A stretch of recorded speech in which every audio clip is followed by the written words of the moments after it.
নমস্কার বন্ধুরা, আপনারা দেখছেন মৌয়ের সাথে রান্নাবান্না। বাংলার সন্দেশ মিষ্টান্ন বিশ্বপ্রসিদ্ধ।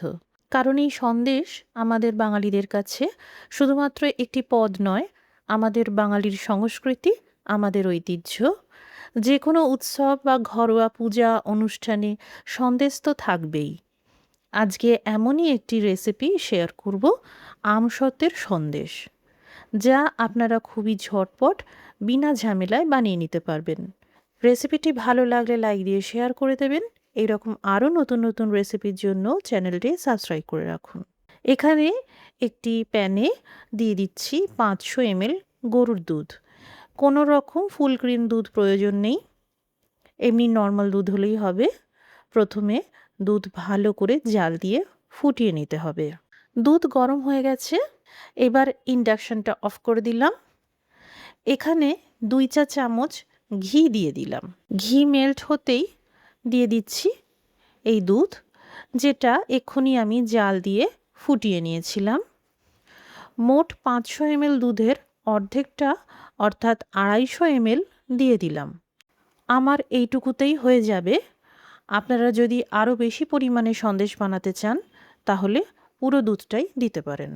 ফ্লেভারের জন্য দিলাম 1 চা চামচ এলাচ পাউডার। এই রকম রেডিমেড এলাচ পাউডার হাতের কাছে না থাকলে আপনারা 2টো এলাচ গুঁড়ো করে দিয়ে দেবেন। এখানে আমি খোয়া ক্ষীরের ব্যবহার না করে গুঁড়ো দুধের ব্যবহার করেছি। 1 প্যাকেট গুঁড়ো দুধ মোটামুটি 1/4 কাপ মতন হবে। গুঁড়ো দুধ দেওয়ার সাথে সাথেই এইভাবে ক্রমাগত নেড়েচেড়ে তরল দুধের সাথে মিশিয়ে নিতে হবে। খুব ভালো করে মেশাবেন যাতে কোনো রকম ডেলা না থাকে। গুঁড়ো দুধ তরল দুধের সাথে ভালো করে মেশানোর পর এইবার দুধটাকে তাড়াতাড়ি ঘন করার জন্য দিয়ে দিচ্ছি 1 টেবিল চামচ চালের গুঁড়ো। অনেকে কনডেন্সড মিল্ক ব্যবহার করেন, তবে আমি বলবো চালের গুঁড়ো দিলেই হবে। চাল গুঁড়ো করে 2-3 বার চেলে নেবেন, চালের একটা ফাইন পাউডার তৈরি হয়ে যাবে আর তাড়াতাড়ি দুধটা ঘনও হয়ে যাবে। এখানে ততক্ষণে আমি ড্রাই ফ্রুটস মানে পেস্তাটা কুচিয়ে নেব। পেস্তার বদলে আপনারা কাঠবাদাম বা কাজু বাদামের ব্যবহারও করতে পারেন। যে কোনো ড্রাই ফ্রুটস দিলেই হবে। এখানে ড্রাই ফ্রুটস কাটার দিয়ে পেস্তা কুচিয়ে নিচ্ছি। এই ড্রাই ফ্রুটস কাটারটা আপনাদের পছন্দ হলে আমার ভিডিওর নিচে আসা অ্যাফিলিয়েট লিঙ্ক থেকে আপনারা একবার দেখে নিতে পারেন, প্রোডাক্টগুলো পেয়ে যাবেন। আর যারা ফেসবুক থেকে দেখছেন কমেন্ট করে জানাবেন, আমি লিঙ্ক দিয়ে দেব। এবার এই কুচানো পেস্তার কিছুটা পরিমাণ দুধের সাথে মিশিয়ে দিলাম, সামান্য কিছুটা পরিমাণ সাজানোর জন্য রেখে দিলাম। এরই সাথে দিয়ে দিচ্ছি 1 টেবিল চামচ চিনি। আমসত্ত্ব নিজেই খুব মিষ্টি হয়, তাই আমি চিনির পরিমাণটা কম দিয়েছি। আপনারা যারা মিষ্টি বেশি খেতে পছন্দ করেন চিনির পরিমাণ বাড়াতে পারেন। এবার একদম ঘন করে নিতে হবে যাতে মণ্ড মতন তৈরি করা যায়। যখন এই রকম ঘন হয়ে আসবে তখন আঁচটা মিডিয়ামে রাখবেন যারা গ্যাসে বানাবেন, আর এই রকম ইন্ডাকশনে তৈরি করলে মিডিয়াম তাপমাত্রায় রাখতে হবে। এই রকম ঘন মিশ্রণ তৈরি করে নিতে হবে। ফ্রাইং প্যানের সারফেসটা ছেড়ে দিচ্ছে আর শুকনো শুকনো ভাব চলে এসেছে। এবার এই পর্যায়ে ইন্ডাকশনটা অফ করে দিলাম।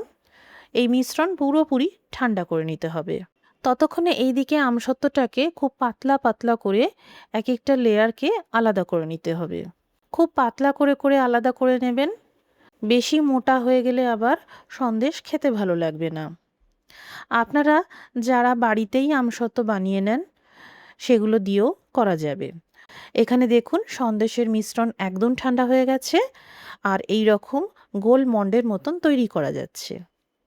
এই রকম হলে বুঝবেন সন্দেশের মিশ্রণ একদম সঠিক তৈরি হয়েছে।